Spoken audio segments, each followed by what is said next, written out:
Hi again. Hi. Good to Like, see you. yes, it's been a whole 2 weeks, I think, Yeah. since we last talked, but a Yeah. lot has happened since we last talked. And I reached out to you because I saw a Facebook post that you made in regards to, Simone Biles and the Olympics and what everybody's talking about with quote unquote mental blocks and twisties. And people outside of the gymnastics world seem to have their own opinion or their own guess on what that must be like or what that is or isn't. Mhm. But what I've noticed is that so many people in the gymnastics world, especially former gymnasts, can actually relate to the feeling that she is discussing, the twisties, and being lost and it feeling, not even feeling it being absolutely dangerous. I know Mhm. when I was a level 10 and I hadn't heard of this. So I thought there was something wrong with me. Like I thought I was losing my mind. I was a Mhm. level 10. It's like my third year. So, it's pretty coordinated. And Mhm. all of a sudden I couldn't go past vertical upside down. Like I couldn't do a handstand roll. I couldn't do a front handspring, couldn't vault a front handspring or tumble anything past vertical upside down. I just would get completely lost and my body would bail out. And Mhm. it wasn't a choice. It was my motherboard was going haywire. Yeah. Yeah. And so it is a very real thing. And, there wasn't anything on the line for me. But when you look at what she's doing, if she even felt a part of what that felt like with the skills that she does, none of us would ever question that decision. Of course, she did the right thing. Yeah. So Exactly.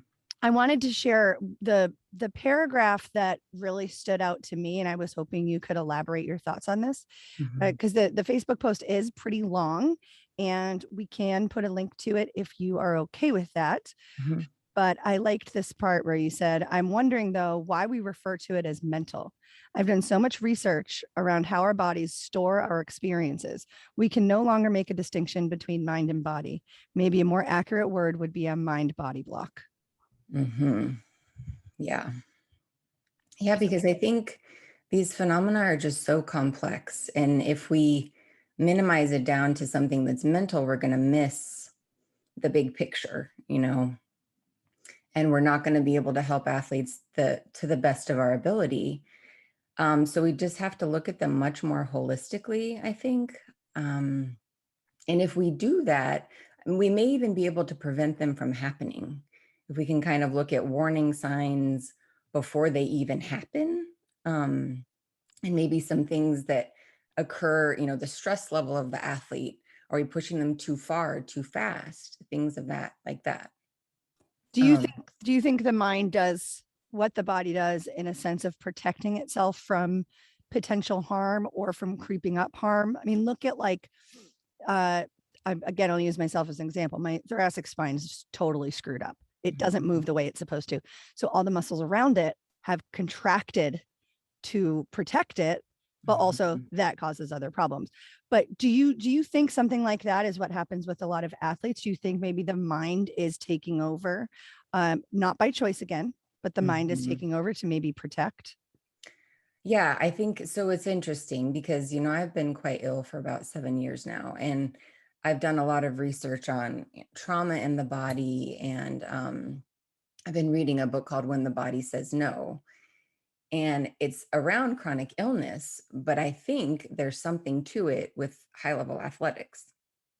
And I think, excuse me, I was thinking of this with Simone and any of these kind of blocks. It's almost like the body pushing back and saying, no, I can't do this.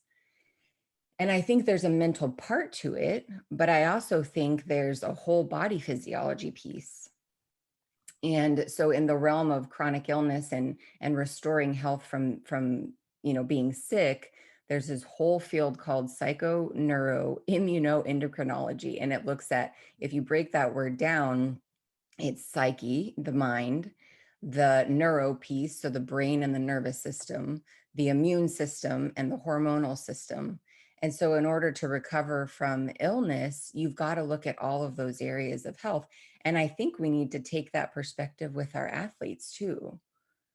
Yeah. I think there's so much we can learn from restoring the body to health from illness, and also maintaining high level performance, because it's all about restoring balance in the mind and the body. And I just don't even think we can say mind and body. It just has to be mind body.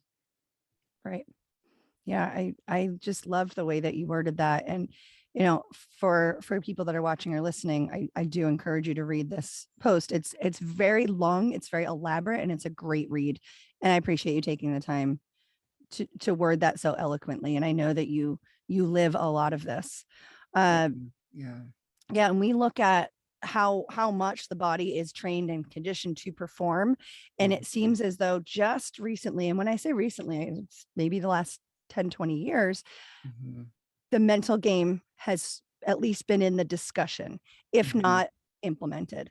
Yeah. And but perhaps not quite the same. I mean, you've got the body being trained here and the brain just, maybe once a week doing Mhm. sessions. But so Yeah. do you think that approach from the get-go, even with athletes that are just starting out, do you believe that should just be a given? You start a I sport and do.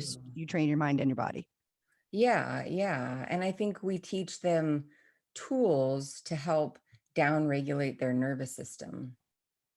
Because I think of high level athletics, or athletics at any level, there's going to be physical trauma, there's going to be mental and emotional stress, there's going to be a level of expectation. And that stress puts us into this kind of fight or flight mode.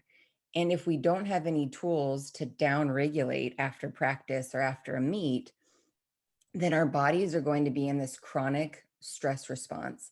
And it's interesting because, there's fight, flight, and there's freeze. And I think of the freeze response as like these blocks it is a nervous system issue that we're kind of just freezing up. And you could see it in Simone. I mean, if you watched her vault, that 1.5, her eyes kind of like rolled back and her head was way back here and she landed. I mean, she had no idea where she was because her body just basically froze up midair. Mm-hmm. And there's just fascinating research around this whole freeze response in trauma and how it's a part of this nerve called the vagus nerve. And if we can, there's actually exercises that you can do to heal the vagus nerve. So I think there's so much that we can pull from trauma research, from chronic illness, and kind of like move it over to high level performance to help our athletes recover Mm-hmm. from these things. Yeah. I think the Yeah. key is, like you said, it doesn't have to be mind and body. And what I noticed with the Simone situation is that I it seems as though people hear mental health or a mental issue or Mhm. anything along the lines with the word mental and think that it is a choice to then do it or not do it. Like Right. she couldn't handle the pressure. She Hmm. can handle pressure. Trust me, guys. She Hmm. can handle pressure. um and that these things, this twisty thing, or these the way your body acts out essentially because Hmm. it's not getting what it needs is not a choice. And that's the number one thing that I want people to understand, is that Yeah. it is not a choice. You can make a choice to work hard and show up, or you can make a choice to slack and not. That's Hmm. a choice. Hmm. That's not what happened. Right. She Yeah. chose to show up, she chose to do the work, and her body Mind was not body. on board. It needed something different. Do you Yeah. think it's also similar to just in, I deal with this with my own kids about, you need to talk about your feelings or else they're going to come out somewhere else. Do you think Yeah. there's something to that too when we talk about stress? And I don't ever want to try to um let's diagnose, anybody, not, Right. but Right. Yeah. it's a thought. When I look back at my own experience, I go, I look back at that and there was some heavy stuff going on emotionally outside of gymnastics Yes. and in gymnastics that I wasn't dealing with. I was stuffing it down because I wanted to be tough. And Yes. I look back and I wonder, was that a manifestation of all that stuff that I had stuffed down? Yeah. And I was gonna say that is, instead of looking at the block as a problem, it's like a symptom. And Mm-hmm. it's an invitation to go deeper into what is actually going on in this athlete's life. And we have to look at it holistically. I mean, even, are they fueling themselves in a way that their brain and their body are working optimally? Are they getting enough sleep? Do they have, what's their relationship like with themselves? What's their mental talk? Do they have social support system? I mean, we've got to look at this from every angle in order to really understand it and help. So I definitely think we need to see it as a symptom of a deeper problem and not the problem itself. I'm glad you brought that up. And it brings me back to like trauma in the body. And I said this in my post that the issues are in our tissues, meaning when we have trauma, it's stored in our bodies. And if we don't process it, whether it be through talking about it or I don't know, even some kind of physical expression, it's going to come out some way. And I think it's eventually when we shut down and we kind of go into that freeze response. So you mentioned that you experienced this as an athlete as well. Can you share that? Oh my gosh. Well, I remember my first mental block was when I was 5 years old and I had learned my back handspring and then I lost it. You know, so many of us lost our back handspring when we were Yep. little. And then I got it back. And every morning I would get out of bed and I would do a back handspring just so that I didn't lose it because I was so afraid. It's a terrifying feeling to be so out of control in your body. So I would get out of bed, I'd do a back handspring. And then when I was 10, my coach was pushing me pretty hard to be elite. And I did make junior elite. And then and it was like that whole, my body started saying no. I would run down the vault runway and I would just stop. I would cast handstand on bars, do it to Tkachev, and I would bail out. I would, even giants, you know, I would just cast and then I would freeze up and bail out. And I think it was really that I was being pushed too far too fast. And it was really, really stressful for my nervous system.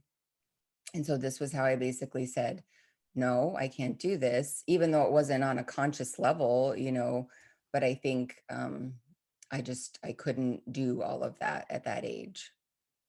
Yeah. And 10 so, is yeah. 10 is so young. Yeah, It's exactly. And that's what I'm saying that and it's not just it's so much more than a mind thing. I mean, because again, I don't want to get too over analytical or too into science, but like you think of stress hormones and what they do to our brain, like cortisol, adrenaline, things like that.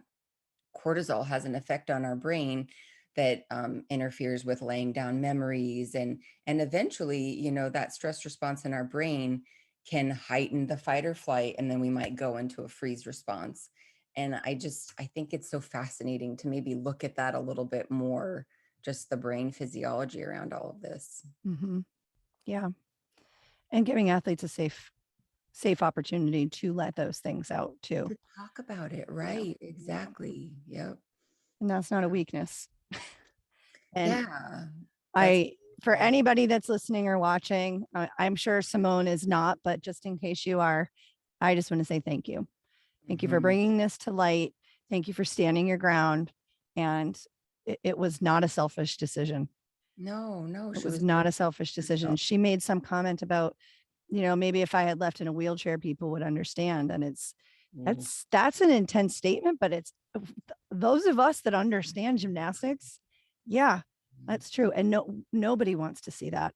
We right. don't want to see it in her. Her teammates don't want to see it either. So I commend her and I invite the smackdown to anybody who is calling that weakness or a choice. Yeah. Um, Well, and I think people who are calling it weakness or a choice just have never been through it themselves. So they don't understand. And it's mhm, just coming from ignorance, really. mhm, I think if yeah. you've been through it, then you totally understand that this is just not in your control. Yep. I Absolutely. hear about a study that I read that, 13 to 27% of athletes suffer from some form of PTSD, which could be from an injury they incurred or something that they witnessed in another athlete or the culture, just the underlying stress of the culture. Mhm, Um, and that we need to understand that sometimes trauma in the body can manifest in these ways. And going back to our conversation about it's a symptom of a deeper issue. So just I think if these athletes have a safe place to talk about these things and really have like trauma therapy almost, like we just need a holistic approach. And I just can't emphasize that enough. And these athletes need a lot of people on their team and a safe place for them to be honest and authentic and not be judged. right. Yeah. So speaking of this trauma or this PTSD, um, Mhm. I didn't ask you last time because our conversation was, we're just going where it was going, but Mhm. I don't know if you've noticed, but this Olympics, there have been on, I think it was on Twitter, there was a thread about what does Theresa Kulikowski think about this team, the team selection, Oh, because of the rank order and because of your positioning at trials. In mm. hindsight, is that something that affected you still to this day? Is that something that was, did that cause long lasting results, or like how was that for you? Because everybody else is deciding how it was for you. Right. Right. Everybody else has decided that you were traumatized by that. Yeah. But What? I just wanted to give you an opportunity to actually speak for yourself, Yeah. Thank you. if you wanted to take that. Well, I was depressed definitely afterwards. I'm not sure about like full on PTSD around it, but I was depressed for a year and didn't know what was going on. And then, yeah, I mean, a couple years ago, I did go through therapy trying to process all of that because I do know that Shannon and Dominique were better than I was. So they were going to do a better job on the team. And it was also somewhat unfair how it all played out. So, I was trying to hold both of those realities and finally just validating my own emotions around it, like the sadness, the grief, the loss of a dream. I wouldn't say I was like deeply traumatized by it, but it left a scar. And so, yeah, just allowing myself to process those feelings was really liberating. And it was several years later, I was in my 30s when I was doing it. So, Yeah. yeah. Yeah. Well, thank you for sharing that. I just think it's really Yeah, important when, that's good. the world decides that they know you because they watched you do gymnastics, and Mhm. that's not the reality. So thank you for sharing that. I don't know if you have before, but um I think that, yeah, that's important. Yeah, thank you. Yeah. Yes, thank you. Yeah, thank you. All right. These were fun. Yeah. Well, maybe we'll do it again. Yeah, sounds All right. I'll talk to all you right. soon.